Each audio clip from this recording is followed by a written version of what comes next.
Hari ini kita akan lanjutkan pembahasan kita tentang hidup berkelimpahan di dalam Kristus. Pada bagian terakhir ini, saya ingin memberikan review berdasarkan atas 4 perumpamaan yang Yesus sampaikan kepada kita. Mari kita cermati lagi keempat perumpamaan tersebut supaya lebih jelas dan membuktikan kepada kita tentang cara mempersiapkan diri menyambut Tuhan yang baik itu. Tuhan mengajarkan cara mempunyai sikap yang benar dalam hal keuangan. Sebab Alkitab mengatakan, di mana hartamu berada, di situ juga hatimu berada. Jika sikap kita benar dalam soal keuangan, maka hati kita pun akan tertuju kepada Tuhan. Dan itu merupakan sikap yang paling utama bagi kita untuk siap sedia menyambut kedatangan Yesus untuk kedua kalinya. Perumpamaan pertama kita baca di Matius pasal 24 ayat 45 sampai 51.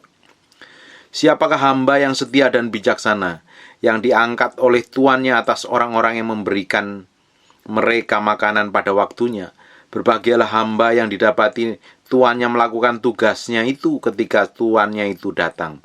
Aku berkata kepadamu, sesungguhnya tuannya itu akan mengangkat dia menjadi pengawas segala miliknya. Akan tetapi bila hamba itu jahat dan berkata dalam hatinya, Tuanku tidak datang-datang, lalu ia mulai memukul hamba-hamba yang lain dan makan minum bersama-sama pemabuk, maka tuan hamba itu akan datang pada hari yang tidak disangka-sangkanya dan pada saat yang tidak diketahuinya, dan akan membunuh dia dan membuat dia senasib dengan orang-orang munafik. Di sanalah terdapat ratapan dan kertak gigi. Kunci dari ayat ini adalah orang yang diangkat menjadi pengawas segala milik tuannya. Ia harus memberi mereka, yaitu hamba-hamba lain, makanan pada waktunya. Perhatikanlah tugasnya adalah memberi makan orang lain pada waktunya. Lalu dia diangkat menjadi pengawas segala miliknya. Ini berbicara soal hidup sebagai pengelola dari harta surgawi. Jika kita mau siap menyambut kedatangan Tuhan yang kedua kalinya, jangan menjadi orang yang terikat dengan harta ataupun orang yang tertipu dengan tipu daya kekayaan. Ingatlah, tipu daya kekayaan mengatakan bahwa harta itu milik kita, bukan milik Tuhan. Tetapi kalau kita mau menjadi orang yang berkenan di hadapan Tuhan, kita harus sadar akan tugas kita untuk memberi makan orang lain pada waktunya. Dan kita menjadi pengawas segala milik Tuhan kita. Pertama-tama, Tuhan mengajarkan kepada kita agar kita menjadi pengelola. Jadi seorang steward. Jadilah seorang pengelola harta surgawi. Ingat, bumi dan segala isinya adalah milik Tuhan, bukan milik kita. Jadi apapun yang Tuhan perintahkan kepada kita untuk kita lakukan, karena kita hanya seorang distributor dari kekayaan surgawi. Lakukan saja perintah Tuhan, dan itu lakukan saja perintah Tuhan, maka harta yang ada pada kita akan tertuju kepada Tuhan. Dengan demikian, kita juga akan tertuju kepada Tuhan. Tetapi kalau kita ingin menguasainya dan berkata bahwa harta itu milik kita, maka kita sudah terkena tipu daya kekayaan dan bukan lagi menjadi seorang pengelola. Hamba yang jahat akan memukul hamba-hamba yang lain dan makan dengan para pemabuk. Artinya, orang yang menghamburkan hartanya berpesta pora untuk kepentingan dirinya sendiri.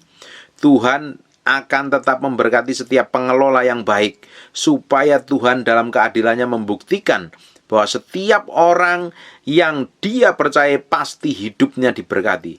Jadi pelajaran dari perumpamaan yang pertama adalah jadilah pengelola harta surgawi. Nah, kita sekarang pelajarin tentang perumpamaan yang kedua. Kita buka di Matius pasal 25 ayat 1 sampai 4. Pada waktu itu hal kerajaan surga seumpama 10 gadis yang mengambil pelitanya dan pergi menyongsong mempelai laki-laki. 5 diantaranya bodoh dan 5 bijaksana. Gadis-gadis yang bodoh itu membawa pelitanya, tetapi tidak membawa minyak. Sedangkan gadis-gadis yang bijaksana itu membawa pelitanya dan juga minyak dalam buli-buli mereka. Di mana letak kebodohan gadis-gadis yang bodoh itu? Kebodohannya adalah mereka tidak membawa minyak cadangan. Tetapi yang pandai adalah mereka yang mempunyai minyak persediaan. Bedanya di sini, gadis yang bodoh itu uangnya mereka simpan sebagai uang. Tidak mereka gunakan untuk membeli sesuatu yang membuat pelitanya tetap bisa menyala. Lagi pula kita belajar, orang yang terikat dengan hartanya, maka dia akan menjadi kikir, pelit, melekik, medit. Uang yang disimpan sebagai uang dan kebahagiaan serta rasa amannya ada pada uangnya. Karena itu gadis-gadis yang bijaksana mengatakan lebih baik kamu pergi ke penjual minyak dan membeli minyak. Dan mereka itu pun pergi untuk membeli minyak. Itu berarti gadis-gadis bodoh itu sebenarnya membawa uang. Tetapi mereka tetap mengantongi uang mereka dan tidak dipakai untuk membeli sesuatu yang dapat membuat pelita mereka menyala. Sekarang ini ada banyak sekali orang yang gemar menyimpan uang. Saya memberitahu Anda, ketika Tuhan datang, uang kita sudah tidak laku lagi. Gunakan uang kita untuk hal-hal yang membuat pelita kita tetap menyala. Sehingga kapanpun Tuhan datang, kita siap. Uang jangan hanya disimpan sebagai pengertian hanya untuk menumpuk kekayaan. Simpanlah uang di surga untuk perkara-perkara yang membuat pelita hidup kita dapat tetap menyala. Kalau kita bijaksana, yang kita belikan minyak, sesuatu yang tetap membuat pelita hidup kita menyala. Kalau Anda bijak, Anda akan mengetahui apa yang sebaiknya Anda lakukan dengan keuangan Anda. Pakailah uang Anda untuk memberkati orang lain, untuk membeli material rohani demi membangun manusia roh Anda, dan dapat menjadi berkat bagi orang lain. Bahkan Anda juga mempunyai kekayaan surgawi dan kekayaan rohani yang melimpah-limpah. Dengan buku-buku rohani, CD udah jarang, mungkin berkat, kebutuhan, atau sumbangan untuk biaya sekolah, atau sarana-sarana lainnya dapat membangun manusia rohani kita. Jangan kikir menggunakan uang untuk perkara-perkara yang bisa membuat pelita hidup kita itu tetap menyala. Karena bila tiba waktunya, Anda dapat membeli apapun dengan uang yang tersedia, tetapi ternyata semuanya sudah terlambat. Sekali lagi, perhatikan bagaimana Tuhan mengajar kita cara mengelola keuangan kita. Kita buka sebentar di Kitab Matius pasal 25 ayat 14-30, ayatnya lumayan panjang. Sebab hal kerajaan surga sama seperti seorang yang mau berpergian ke luar negeri, yang memanggil hamba-hambanya dan mempercayakan hak hartanya kepada mereka. Yang seorang diberikannya 5 talenta, yang seorang lagi 2, dan yang seorang lagi 1, masing-masing menurut kesanggupannya. Lalu ia berangkat, segera pergilah hamba yang menerima 5 talenta itu, ia menjalankan uangnya itu, lalu beroleh laba 5 talenta. Hamba yang menerima 2 talenta itu pun berbuat demikian juga dan mendapat dan berlaba 2 talenta. Tetapi hamba yang menerima 1 talenta itu pergi menggali lubang di dalam tanah lalu menyembunyikan uang tuannya. Lama sudah itu pulanglah tuan hamba-hamba itu lalu mengadakan perhitungan dengan mereka. Hamba yang menerima 5 talenta itu datang dan ia membawa laba 5 talenta. Katanya, "Tuan, 5 talenta Tuan percayakan kepadaku, lihat aku telah beroleh laba 5 talenta. Maka kata tuannya itu kepadanya, baik sekali perbuatanmu itu, hai hambaku yang baik dan setia. Engkau telah setia dalam perkara kecil, aku akan memberikan kepadamu tanggung jawab dalam perkara yang besar. Masuklah dan turutlah dalam kebahagiaan tuanmu." Lalu datanglah hamba yang menerima 2 talenta itu, katanya, "Tuan, 2 talenta Tuan percayakan kepadaku, lihat aku telah beroleh laba 2 talenta. Maka kata tuannya itu kepadanya, baik sekali perbuatanmu itu, hai hambaku yang baik dan setia. Engkau telah setia memikul tanggung jawab dalam perkara kecil, aku akan memberikan kepadamu tanggung jawab dalam perkara yang besar. Masuklah dan turutilah dalam kebahagiaan tuanmu." Kini datanglah juga hamba yang menerima 1 talenta itu dan berkata, "Tuhan, aku tahu bahwa Tuhan adalah manusia yang kejam, yang menuai di tempat di mana Tuhan tidak menabur dan memungut di mana Tuhan tidak menanam. Karena itu aku takut dan pergi menyembunyikan talenta Tuhan di dalam tanah. Inilah terimalah kepunyaan Tuhan." Maka jawab tuannya itu, "Hai kamu, hamba yang jahat dan malas. Jadi kamu sudah tahu bahwa aku menuai di tempat di mana aku tidak menabur dan memungut dari tempat di mana aku tidak menanam. Karena itu sudah Seharusnya uangku itu kuberikan kepada orang yang menjalankan uang, supaya sekembaliku aku menerimanya serta dengan bunganya. Sebab itu ambillah talenta itu daripadanya dan berikanlah kepada orang yang mempunyai 10 talenta itu. Karena setiap orang yang mempunyai kepadanya akan diberi sehingga ia berkelimpahan.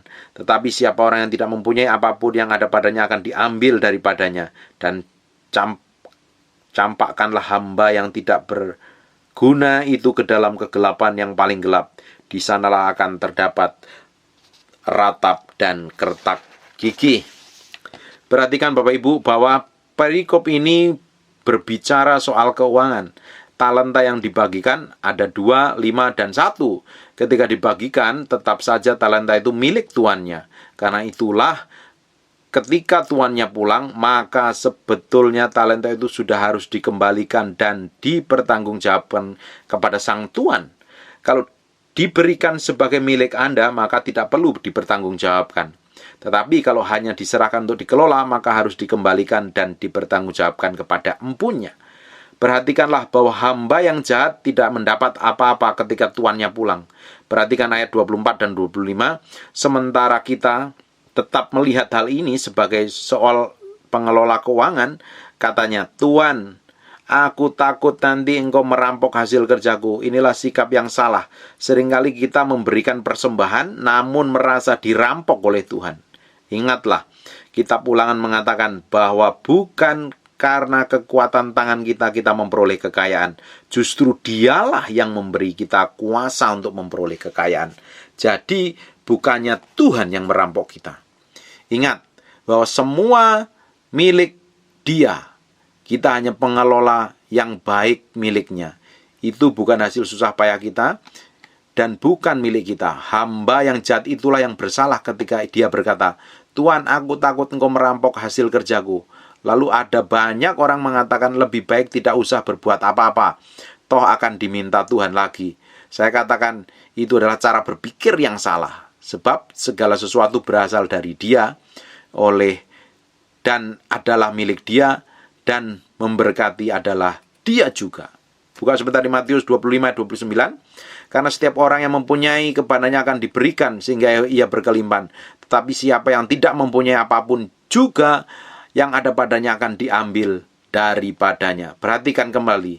Siapa yang mempunyai? Dialah orang yang dapat menjadi pengelola yang baik dari harta surgawi. Ia akan diberi sehingga berkelimpahan. Anda mau berkelimpahan? Jadilah pengelola kekayaan surgawi yang luar biasa. Sehingga Anda dan saya menikmati kelimpahan yang luar biasa dari Tuhan. Tetapi kalau kita tidak mempunyai, tidak mau mengelola kekayaan surgawi dan takut Tuhan merampok kita, maka apa yang ada pada kita akan diambil pula dari kita. Sekali lagi, ketika perumpamaan ini masing-masing berbicara tentang bagaimana menjadi pengelola harta surgawi, dan perumpamaan yang terakhir juga berkaitan dengan bagaimana menjadi pengelola harta surgawi. Buka sebentar di kitab Matius 25 ayat 31-40.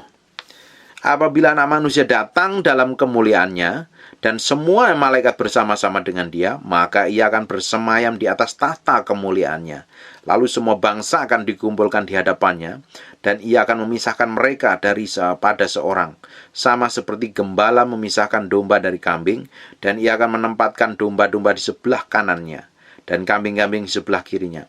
Dan raja itu akan berkata kepada mereka yang di sebelah kanannya, Mari, hai kamu yang diberkati oleh Bapakku, terimalah kerajaan yang telah disediakan bagimu sejak dunia dijadikan.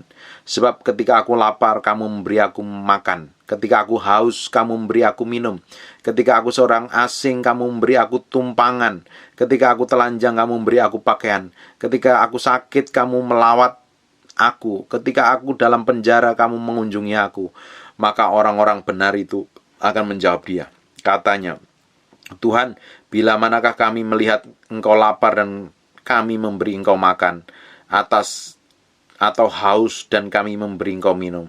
Bila manakah kami melihat Engkau sebagai orang asing dan kami memberi Engkau tumpangan, atau telanjang dan kami memberi Engkau pakaian? Bila manakah kami melihat engkau sakit atau dalam penjara, dan kami mengunjungi engkau?" Dan raja itu akan menjawab mereka, "Aku berkata kepadamu, sesungguhnya segala sesuatu yang kamu lakukan untuk salah seorang dari saudaraku yang paling hina ini, kamu telah melakukannya untuk aku." Perhatikan baik-baik, semua yang dilakukan orang dalam perumpamaan di atas memerlukan keuangan. Ada satu kesaksian menarik dari seorang hamba Tuhan di sebuah kota kecil. Hari itu keluarganya sedang berlibur ke rumah mertuanya, sehingga praktis ia sendirian di rumah.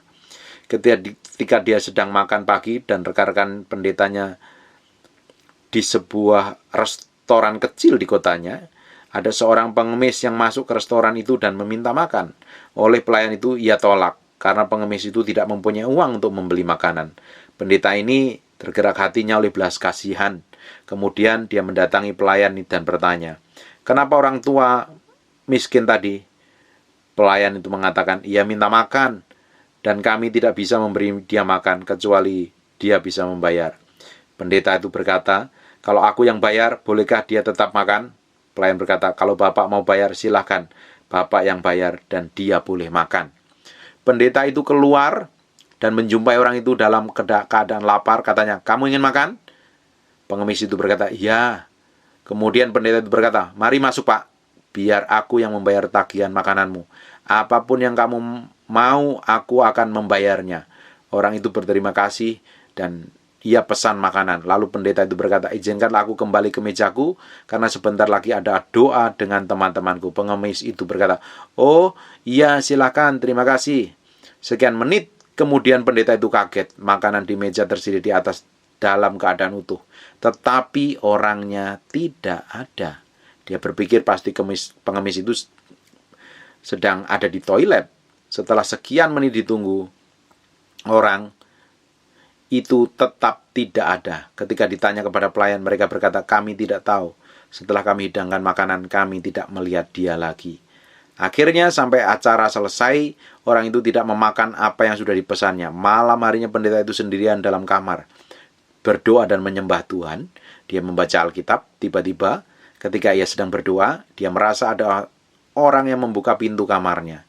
Sekian detik kemudian dia sadar bahwa dia sendiri. Tidak ada orang lain di rumahnya. Di luar pun pintu terkunci. Mengapa pintu kamar terbuka? Dia khawatir ada orang yang jahat masuk. Maka dia pun membuka matanya dan kaget melihat pintu terbuka lebar. Bapak tua pengemis itu berdiri di depan pintu. Dia kaget.